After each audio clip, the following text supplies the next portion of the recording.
પ્રકરણ 1 ભારતનો વારસો. વિદ્યાર્થી મિત્રો, ભારત પ્રાચીન સંસ્કૃતિ ધરાવતો દેશ છે. ભારતના પ્રાચીન ગ્રંથ વિષ્ણુ પુરાણમાં ભારત વિશે ઉત્તરમ યત સમુદ્રસ્ય હિમાદ્રેશ્ચૈવ દક્ષિણમ વર્ષ તદ ભારત નામ ભારતી યત્ર સંસતિઃ, અર્થાત સમુદ્રની ઉત્તરે અને હિમાલયની દક્ષિણે આવેલ સ્થળનું નામ ભારત વર્ષ છે, જેના સંતાનો ભારતીય છે તેમ કહેવાયું છે. ભારતમાં શુભ કાર્ય પ્રારંભે લેવાતા સંકલ્પોમાં ભારત વર્ષ, ભરતખંડ, જંબુદ્વીપ, આર્યવર્ત વગેરે શબ્દોનો ઉપયોગ થાય છે. પૂર્વ, પશ્ચિમ, દક્ષિણ ત્રણ દિશાઓમાં સમુદ્ર અને ઉત્તર દિશામાં હિમાલયની ગિરિમાળા એવી કુદરતી સીમાઓ ધરાવતો આપણો દેશ છે. આપણા દેશની સમૃદ્ધિથી આકર્ષાઈને અનેક વિદેશી પ્રજાઓ વ્યાપાર કરવા આવી, સ્થાયી થઈ અને ભારતીય સંસ્કૃતિના મહાનદમાં ભળી ગઈ. આ આદાન પ્રદાનની પરસ્પર પ્રક્રિયા દ્વારા દેશમાં અનેક પરિવર્તનો જોવા મળ્યા છે અને એ રીતે એક પેઢીમાંથી બીજા પેઢીમાં આપણા વારસાનું હસ્તાંતરણ થયું અને તેનો સાતત્યપૂર્ણ વિકાસ થયો. ભારતનું સ્થાન અને વિસ્તાર. પ્રાચીન સમયનું ભારત ઘણું વિશાળ હતું અને હાલમાં પણ ભારત વિસ્તારની દ્રષ્ટિએ વિશ્વમાં 7મા ક્રમે અને જનસંખ્યાની દ્રષ્ટિએ બીજું સ્થાન ધરાવે છે. વૈવિધ્યસભર વારસો. ભારત ભૂમિએ આપણને અને વિશ્વને સમૃદ્ધ અને વૈવિધ્યસભર વારસો આપ્યો છે. ભારતીય સંસ્કૃતિ શાંતિપ્રિય અને વેપારી રહી છે. ભારતની સંસ્કૃતિમાંથી સત, ચિત્ત અને આનંદનો અનુભવ પ્રાપ્ત થાય છે. આ ઉપરાંત અહીં આવીને વસેલી ભિન્ન ભિન્ન સંસ્કૃતિ સાથેના આદાન પ્રદાન થકી ભારતીય સંસ્કૃતિ સમૃદ્ધ બની. તેણે અપનાવેલ અહિંસા અને શાંતિના મૂલ્યોની આજે વિશ્વભરમાં પ્રશંસા અને સ્વીકાર થયો છે. સિંધુ ખીણની સંસ્કૃતિના લોકોથી શરૂ કરીને આજ દિન સુધીના લોકોએ ભારતને પોતાની આવડત, બુદ્ધિ, શક્તિ અને કલા કૌશલ્ય દ્વારા સમૃદ્ધ બનાવ્યું છે. ભારતના ભવ્ય વારસાના નિર્માણ અને ઘડતર માટે અનેક ઋષિમુનિઓ, સંતો, વિદુષીઓ, વિદ્વાનો, ચિંતકો, કલાકારો, કારીગરો, વૈજ્ઞાનિકો, સંશોધકો, સાહિત્યકારો, શિક્ષણશાસ્ત્રીઓ, રાજનીતિજ્ઞો, ઇતિહાસકારો, સમાજ સુધારકો વગેરેનો અગત્યનો ફાળો છે. તેમના ધર્મ, શાસન શૈલી, ભાષા, કલા, ચિત્ર, બોલી, પહેરવેશ અને રીતિરિવાજો વગેરે પણ ભારતને મળ્યા. આ રીતે ભારતમાં ભાતીગળ સંસ્કૃતિનું નિર્માણ થયું. સંસ્કૃતિનો અર્થ. સંસ્કૃતિ એટલે જીવન જીવવાની રીત.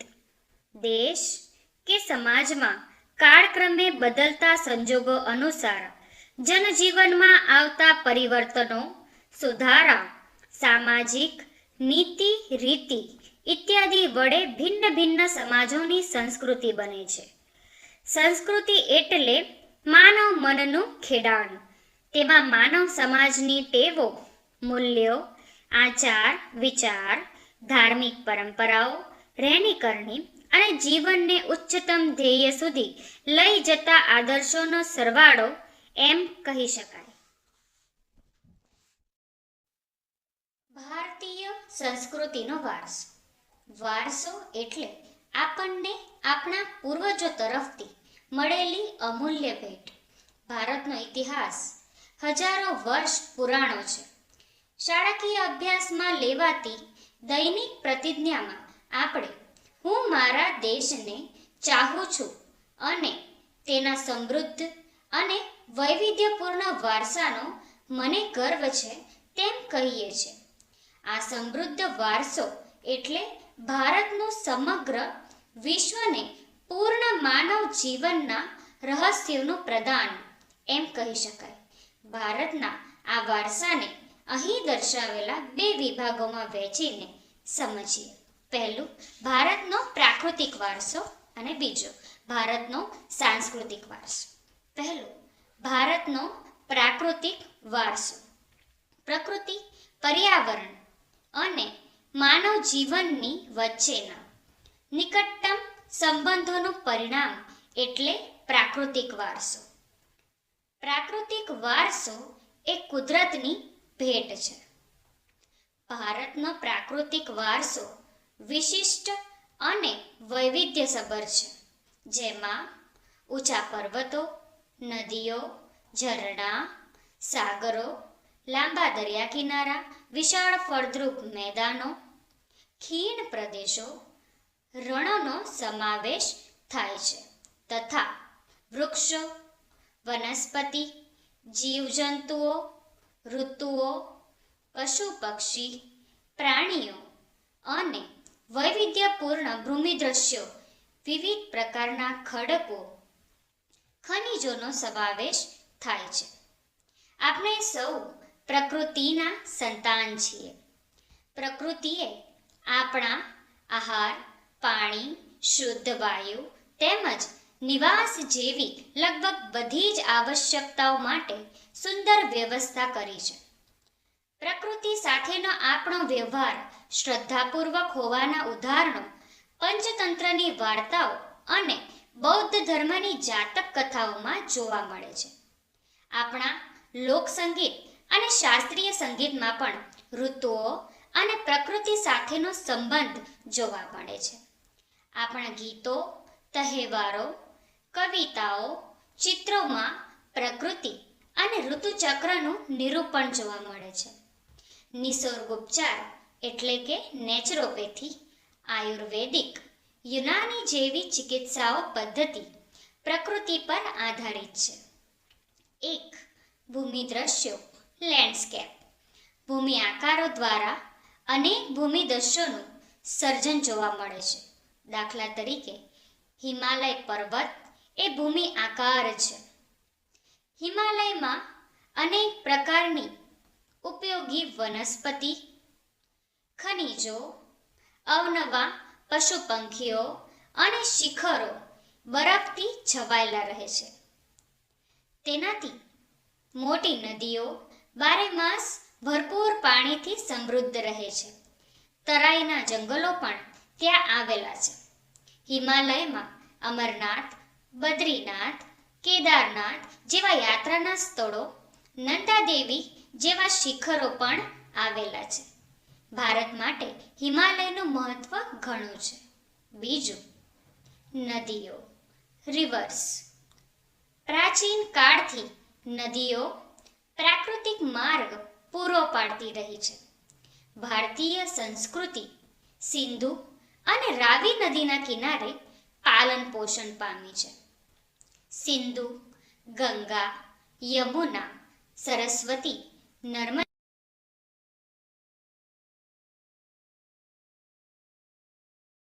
બધી જ નદીઓએ ભારતના લોકજીવન પર પ્રગાઢ અસરો ઉપજાવી છે.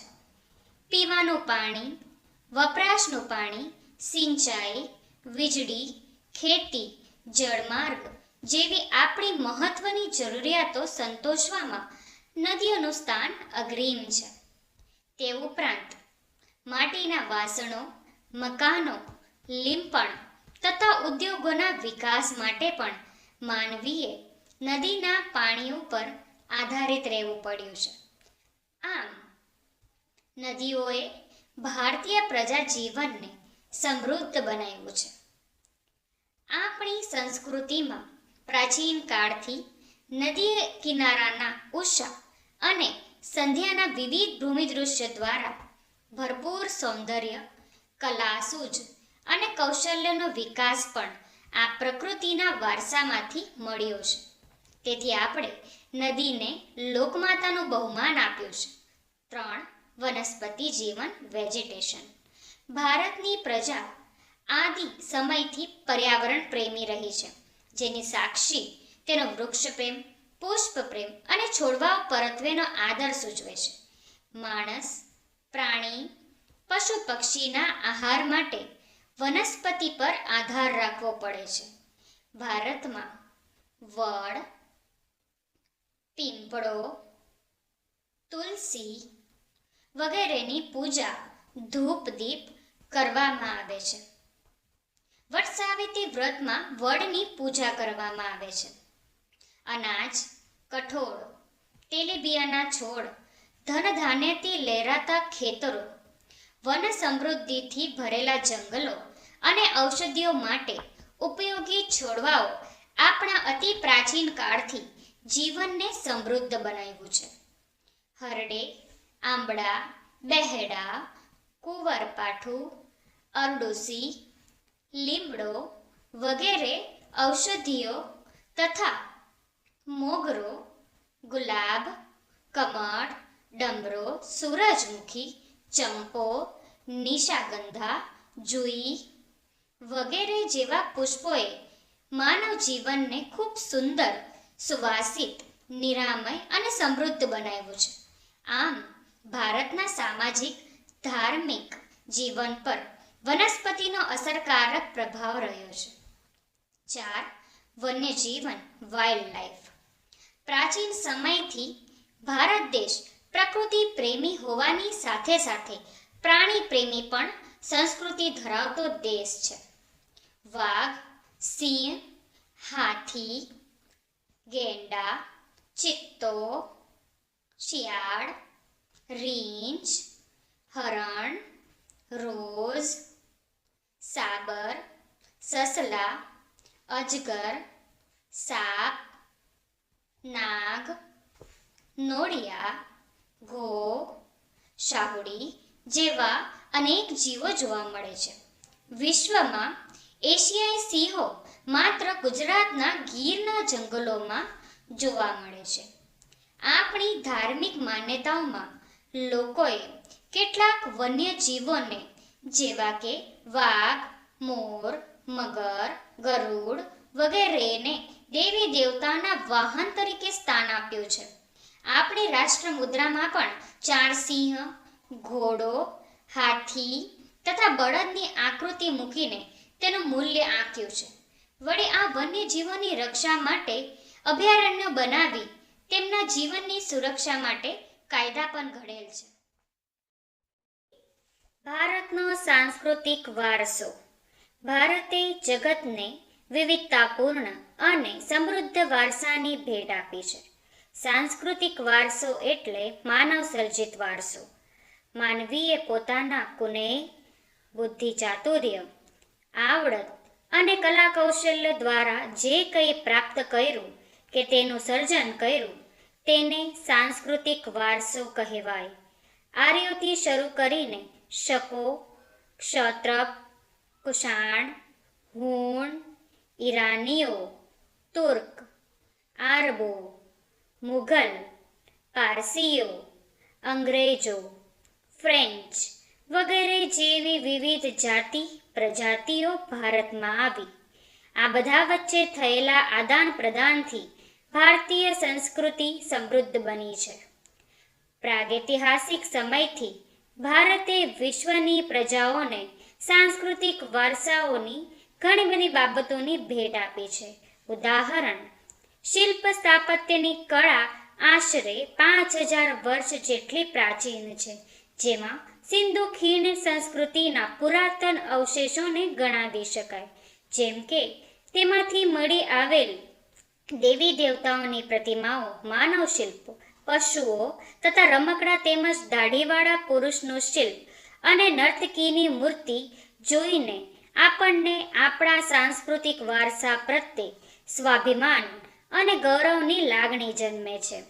આ જ ક્રમમાં મૌર્ય યુગની ઊંધા કમળની આકૃતિ ઉપર સિંહ અને વૃષભનું શિલ્પ, બુદ્ધની પ્રજ્ઞા પરિમિતિનું શિલ્પ, સારનાથની ધર્મચક્ર પ્રવર્તનવાળી મહાત્મા ગૌતમ બુદ્ધની પ્રતિમા અને તે પછીના કાલખંડની જૈન તીર્થંકરોની પ્રતિમાઓ રાષ્ટ્રકૃત રાજાઓના સમયની ઇલોરાની ગુફાઓ નિહાળતા આપણને આપણા સાંસ્કૃતિક વારસા પ્રત્યે આદર અને ગર્વ અનુભવાય છે.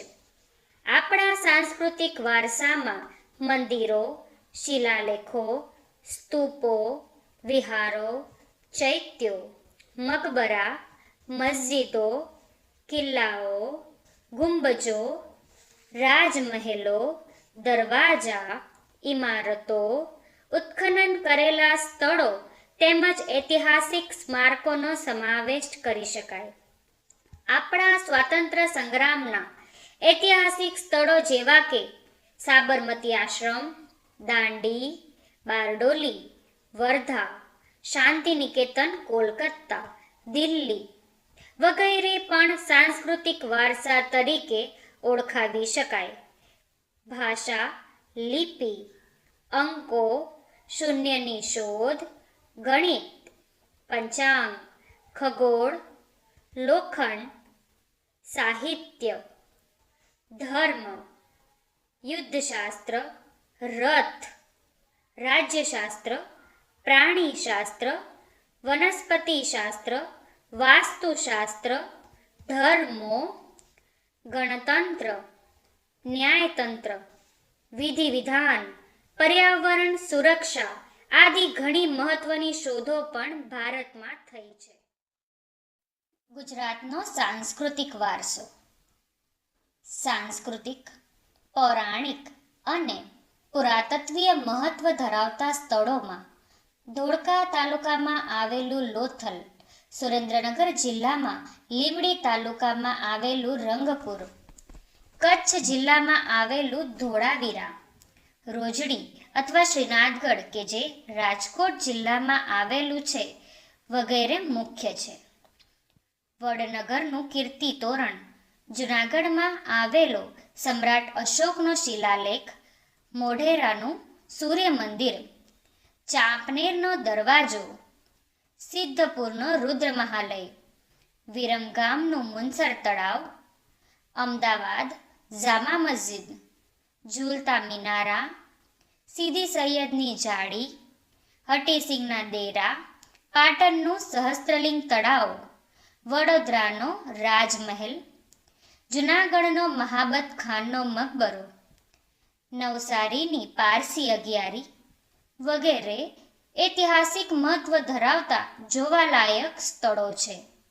ધાર્મિક મહત્વ ધરાવતા સ્થાનોમાં દ્વારકાનું દ્વારકાધીશ મંદિર અને જગતગુરુ શંકરાચાર્યની શારદા પીઠ, 12 જ્યોતિર્લિંગ પૈકીનું સોમનાથ મંદિર, ઉત્તર ગુજરાતમાં બનાસકાંઠા જિલ્લામાં આવેલું અંબાજી મંદિર, મહેસાણા જિલ્લામાં આવેલું બહુચરાજી મંદિર અને પાવાગઢ પંચમહાલ જિલ્લામાં આવેલું મહાકાળી માતાજીનું મંદિર, ઉનાવા મહેસાણા જિલ્લામાં આવેલું મીરા દાતાર, ભાવનગર જિલ્લામાં જૈન તીર્થ પાલિતાણા, ખેડા જિલ્લામાં રણછોડરાયજીનું મંદિર ડાકોર અને શામળાજી જે અરવલ્લી જિલ્લામાં આવેલું છે વગેરે તીર્થસ્થાનો ગણાવી શકાય.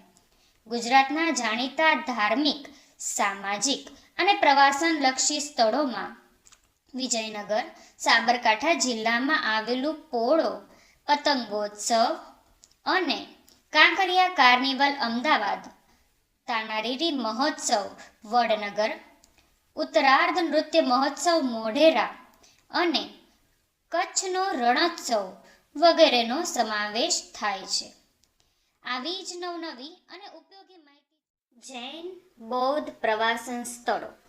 ગુજરાતમાં જૈન અને બૌદ્ધ ધર્મનો પ્રચાર પ્રસાર થયેલો, જેના આધાર સ્વરૂપે ગુજરાતમાં વડનગર, તારંગા, ખંભાલીડા, જૂનાગઢ, શામળાજી, કોટેશ્વર, તળાજા, ઢાક, ઝઘડિયા વગેરે સ્થળોએ બૌદ્ધ અને જૈન ગુફાઓ જોવા મળે છે. ગુજરાતના મેળાઓ. ગુજરાતની ભાતીગળ સંસ્કૃતિમાં વિવિધ સ્થળોએ પરંપરાગત રીતે ધાર્મિક, સામાજિક મહત્વ ધરાવતા મેળાઓ યોજાય છે, જે પૈકી મુખ્ય મેળાઓની વિગત આ પ્રમાણે છે. મોઢેરાનો મેળો. મેળાનું સ્થળ મહેસાણા મોઢેરા. મેળાની તિથિ અને મેળાનો સમય શ્રાવણ વદ અમાસ. બહુચરાજીનો મેળો. બહુચરાજી મહેસાણા ચૈત્ર સુદ પૂનમ. શામળાજીનો કાળિયા ઠાકોરજીનો મેળો. શામળાજી અરવલ્લી કારતક સુદ 11 થી પૂનમ. ભાદરવી પૂનમનો મેળો. અંબાજી બનાસકાંઠા ભાદરવા સુદ પૂનમ. ભવનાથનો મેળો. ગિરનાર જુનાગઢ મહાવદ 9 થી 12. તરણેતરનો મેળો. તરણેતર સુરેન્દ્રનગર ભાદરવા સુદ 4 થી 6. ભડિયાદનો મેળો. ભડિયાદ અમદાવાદ રજબ માસની તારીખ 9, 10, 11. નકળંગનો મેળો. કોળિયાક ભાવનગર ભાદરવા વદ અમાસ. માધવપુરનો મેળો. માધવપુર પોરબંદર ચૈત્ર સુદ 9 થી 13. વૌઠાનો મેળો.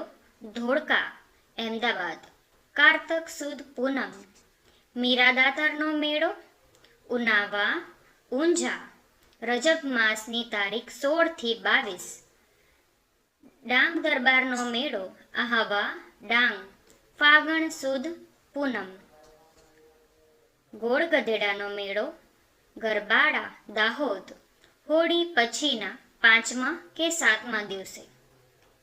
કાર્તિકી પૂર્ણિમાનો મેળો. સોમનાથ ગીર ફાગણ સુદ પૂનમ. ભાંગુરિયાનો મેળો. ક્વાંટ એટલે કે છોટાઉદેપુર હોળીથી રંગપાંચમ સુધી. ભારત ભૂમિ અને તેના લોકો. આદિમાનવ પૂર્વ દક્ષિણ આફ્રિકામાં એક સાથે ઉત્પન્ન થયા. ભારતના ભાતીગળ વારસા અને સમૃદ્ધિના આકર્ષણના કારણે અનેક વિદેશી પ્રજાઓ ભારત તરફ આકર્ષાઈ. અહીં અનેક જાતિઓ આવી. પરિણામે ભારતમાં લગભગ બધી જ જાતિના તત્વો મળી આવે છે. ભારતમાં દ્રવિડ પ્રજાની ગણના પ્રાચીનતમ પ્રજા તરીકે થતી હતી, પરંતુ નૃવંશશાસ્ત્રીઓ અને ભાષાશાસ્ત્રની અદ્યતન શોધખોળોથી એવું જાણવા મળ્યું છે કે દ્રવિડો અને બીજી 6 જેટલી ભિન્ન ભિન્ન પ્રજાઓ પણ અહીં રહેતી હતી. તેમના વિશે જોઈએ. 1. નેગ્રીટો હબ્સી પ્રજા. નેગ્રીટો અથવા નિગ્રો જાતિ એટલે કે હબ્સીઓ ભારતના સૌથી પ્રાચીન નિવાસીઓ છે. કેટલાક ઇતિહાસકારોનું માનવું છે કે નેગ્રીટો અથવા તો નિગ્રો હબ્સીઓ આફ્રિકામાંથી બલુચિસ્તાનના રસ્તે થઈ ભારતમાં આવેલા. તેઓ વર્ણે શ્યામ, 4 થી 5 ફૂટ ઊંચા અને માથે વાંકડિયા વાળ ધરાવતા હતા. 2. ઓસ્ટ્રેલાઇટ નિષાદ પ્રજા. આ પ્રજા અગ્નિ એશિયામાંથી આવેલી હતી. તેઓનો રંગ શ્યામ, લાંબુ અને પહોળું માથું, ટૂંકું કદ, ચપટું નાક તેમની શારીરિક વિશેષતા હતી. ભારતમાં આવેલા આર્યો તેને નિષાદ કહેતા. ભીલી પ્રજા માટે નિષાદ શબ્દ પ્રયોજવામાં આવતો હતો. ભારતની કોલ અને મુંડા જાતિ, અસમની ખાસી પ્રજા, નિકોબાર અને બ્રહ્મદેશ હાલનું મ્યાનમારની જાતિઓમાં આ પ્રજાના લક્ષણો વિશેષ જોવા મળે છે. ભારતની સંસ્કૃતિ અને સભ્યતાના વિકાસમાં આ પ્રજાનો ફાળો વિશિષ્ટ છે. માટીના વાસણો બનાવવા, ખેતી કરવી, સુતરાઉ કાપડનું વણાટકામ કરવું વગેરે જેવા કેટલાક કૌશલ્યો માટે તેઓ જાણીતા હતા. તેઓ પોતાની ધાર્મિક માન્યતાઓ ધરાવતા હતા. 3. દ્રવિડ લોકો. દ્રવિડોને મોહેંજો-દડો સિંધુ સંસ્કૃતિના સર્જકો અને પાષાણ યુગની સંસ્કૃતિના સીધા વારસદાર તરીકે ઓળખવામાં આવે છે. ઉત્તરમાંથી આવેલી વિવિધ પ્રજાની ભાષા અને સાંસ્કૃતિક લક્ષણો ટકી રહ્યા. સમયાંતરે આ લોકો દ્રવિડ કહેવાયા. દ્રવિડોએ માતૃરૂપે દેવી એટલે કે પાર્વતી અને પિતૃરૂપે પરમાત્માનો એટલે કે શિવની પૂજાની સમજ આપી. દીપ, ધૂપ અને આરતીથી પૂજા કરવાની પરંપરા દ્રવિડોએ આપી હોવાનું મનાય છે. આ ઉપરાંત પ્રકૃતિ પૂજા, પશુ પૂજા વગેરે દ્રવિડોની ભેટ છે. દ્રવિડોના મૂળ દેવો આર્યોએ સ્વીકારી લીધા અને તેમને સંસ્કૃતિના દેવો તરીકે પુનઃ સ્થાપ્યા. સમય જતાં ઉત્તરના પ્રચંડ પ્રભાવ હેઠળ દ્રવિડોમાં આર્ય સંસ્કૃતિ ઊંડે સુધી વ્યાપી ગઈ. આંતરજ્ઞાતીય લગ્ન સંબંધો પણ પ્રસર્યા. દ્રવિડોમાં માતૃમૂલક કુટુંબ પ્રથા પ્રચલિત હતી. તેઓએ અવકાશી ગ્રહોના ક્ષેત્રમાં અને વિવિધ કલાઓ જેવી કે કાંતવું, વણવું, રંગવું, હોડી તરાપા જેવા ક્ષેત્રમાં તેમનું વિશેષ પ્રદાન જોવા મળે છે. આર્યોના પ્રભુત્વ બાદ તેઓ દક્ષિણ ભારત તરફ ખસતા ગયા અને ત્યાં સ્થિર થયા. આજે દક્ષિણ ભારતમાં દ્રવિડ કુળની તમિલ, તેલુગુ, કન્નડ અને મલયાલમ જેવી ભાષાઓ બોલતા લોકો વસે છે. પ્રારંભિક તમિલ સાહિત્ય ઉર્મિની અભિવ્યક્તિથી ભરેલું છે. 4. અન્ય પ્રજાઓ. આ ઉપરાંત ભારતમાં મોંગોલોઇડ, અલ્પાઇન, ડિનારિક અને આર્મેનોઇડ પ્રજા પણ હતી. મોંગોલોઇડ આ પ્રજા ઉત્તર પશ્ચિમ ચીનમાંથી તિબેટ થઈ ભારત આવી. તેમણે ઉત્તર આસામ, સિક્કિમ, ભૂતાન, પૂર્વ બંગાળ વગેરેમાં વસવાટ કર્યો. સમય જતાં તેમનું ભારતીયકરણ થયું. આ પ્રજાનો વર્ણ પીળો, ચહેરો ચપટો, ઉપસેલા ગાલ અને બદામ આકારની આંખો જેવા શારીરિક લક્ષણો ધરાવતી હતી. મોંગોલાઇટ લોકો પીળા વર્ણના હોવાથી તેઓ કિરાત તરીકે ઓળખાતા. અલ્પાઇન, ડિનારિક અને ઓર્મેનોઇડ આ પ્રજાઓ કે જે મધ્ય એશિયામાંથી આવેલી પ્રજાઓ છે. આ 3 જાતિઓ એક સમાન ભૌતિક ગુણ ધરાવે છે. આ પ્રજાના અંશો ખાસ કરીને મહારાષ્ટ્ર, બંગાળ, ઓડિશા, ગુજરાત અને સૌરાષ્ટ્રમાં વધુ પ્રમાણમાં જોવા મળે છે. 5. આર્યો. ભારતની આર્ય સભ્યતાના નિર્માતાઓ આર્ય નોર્ડિક લોકો હતા. પ્રાચીન કાળમાં હિન્દુઓ આર્ય કહેવાતા. તેઓની મુખ્ય વસ્તી જે પ્રદેશમાં હતી તે પ્રદેશને આર્યવર્ત નામ અપાયું હતું. પ્રાચીન સમયમાં પ્રથમ આર્ય વસ્તી વાયવ્ય ભારતમાં હતી. ત્યાં 7 મોટી નદીઓ વહેતી હોવાના કારણે તેમણે તેને સપ્તસિંધુ નામ આપ્યું. ઉત્તર વૈદિક કાળમાં આર્યવર્તનો પૂર્વ મિથિલા, બિહાર સુધી અને દક્ષિણમાં વિંધ્યાચળ સુધી વિસ્તાર થયો. અન્ય સમકાલીન પ્રજાઓ કરતાં તેઓ વધુ વિકસિત હતા. આર્ય ભરત રાજા કે ભરત કુળના નામ પરથી આ વિશાળ પ્રદેશ ભરતભૂમિ, ભરતખંડ, ભારતવર્ષ કે ભારત જેવા નામોથી ઓળખવા લાગ્યો. આર્યો પ્રકૃતિ પ્રેમી હતા. તેઓ વૃક્ષો, પહાડો, સૂર્ય, વાયુ, નદીઓ, વરસાદ વગેરેની પૂજા આરાધના કરતા હતા. તેમના આ દરેક સ્તુતિઓ ઋચાઓની રચના કરી હતી.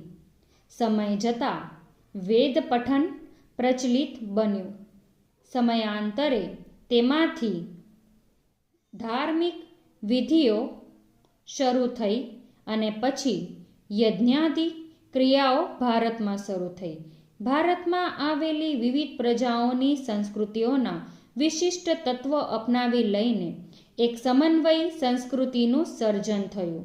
સમયાંતરે ભારતમાં આવીને વસેલી આ બધી જાતિઓ વચ્ચે લગ્ન સંબંધો દ્વારા પ્રજાઓનું સંમિશ્રણ થતું ગયું. બધાની એક વિશિષ્ટ રહેણી કરણી, અનેક ભાષાઓ, વિચારો, ધાર્મિક માન્યતાઓનો પણ સમન્વય થતો ગયો. આમ પ્રારંભ કાળથી જ આપણા દેશમાં એક સમન્વયકારી સંસ્કૃતિનું નિર્માણ થતું રહ્યું, જેણે ભારતને ભવ્ય અને સમૃદ્ધ વારસો આપ્યો. ભારતમાં ભાતીગળ સંસ્કૃતિનો વિકાસ થયો. આ પ્રજાઓ પરસ્પર એટલી ભળી ગઈ કે તેમનું કોઈ અસ્તિત્વ જ ન રહ્યું, અર્થાત તેમનું ભારતીયકરણ થયું. આ રીતે પ્રાચીન ભારતમાં આવેલી વિવિધ પ્રજાઓના સંમિશ્રણથી ભારતનો સાંસ્કૃતિક વારસો વિવિધતાપૂર્ણ, ભાતીગળ અને સમૃદ્ધ બન્યો.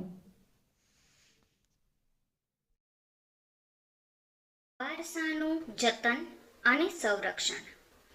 ભારતના વારસાની દરેક બાબતોએ ભારતને રળિયામણું, નયનરમ્ય અને આકર્ષક બનાવ્યું છે અને ભારતને ગૌરવ અપાવ્યું છે. આ ભવ્ય વારસાને સાચવીને વિશ્વમાં પ્રતિષ્ઠિત, ગૌરવભર્યું અગ્રીમ સ્થાન પ્રાપ્ત કર્યું છે. તેને સાચવવું તે ભારતના પ્રત્યેક નાગરિકની પવિત્ર અને પ્રાથમિક ફરજ છે. આપણે આપણા પ્રાચીન ઐતિહાસિક મૂલ્ય અને મહત્વ ધરાવતા વારસાના સ્થળોને કોઈ નુકસાન ન પહોંચાડે અને તેનું જતન કરે તે માટે બંધારણમાં નાગરિકની મૂળભૂત ફરજો જણાવી છે. તે મુજબ આપણા ભારતીય બંધારણના અનુચ્છેદ 51 માં ભારતના નાગરિકની જે મૂળભૂત ફરજો દર્શાવી છે તેમાં પણ 6, જ, ટ અર્થાત 6, 7 અને 9 માં દર્શાવ્યા મુજબ આપણી સમન્વિત સંસ્કૃતિના સમૃદ્ધ વારસાનું મૂલ્ય સમજીને તેની જાળવણી કરવાની ફરજ, જંગલો, તળાવો, નદીઓ અને વન્ય પશુ પંખીઓ સહિત કુદરતી પર્યાવરણનું જતન કરવાની અને તેની સુધારણા કરવાની અને સર્વ જીવો પ્રત્યે અનુકંપા રાખવાની ફરજ, જાહેર મિલકતોનું રક્ષણ કરવાની અને હિંસાનો ત્યાગ કરવાની ફરજોનો સમાવેશ કરવામાં આવેલ છે. વિદ્યાર્થી મિત્રો, આમ પ્રકૃતિએ જે રમ્ય ભૂમિદૃશ્ય ભારતની ભૂમિ પર સર્જેલ છે તેની સુંદરતા, પવિત્રતા અને શુદ્ધતાને આપણે સહુ સાથે મળીને એક નૈતિક ફરજ સમજીને જાળવવા જોઈએ. વારસાનું ઘડતર અને ક્રમિક વિકાસ ભારતને મળેલ વિશિષ્ટ પ્રાકૃતિક રચના પર આધારિત છે. પ્રકૃતિ દ્વારા ભારતને અઢળક સમૃદ્ધિ પ્રાપ્ત થઈ છે. આ પ્રાકૃતિક વિશિષ્ટતાઓએ ભારતને દરેક ક્ષેત્રોમાં વિકાસ માટેની અણમોલ તક પૂરી પાડે છે. ભારતનો વારસો સદીઓથી ભારતના લોકો દ્વારા આર્થિક, રાજકીય, સામાજિક અને સાંસ્કૃતિક ક્ષેત્રે કરેલ વિકાસનું પરિણામ છે. આવી જ નવી અને ઉપયોગી માહિતી મેળવવા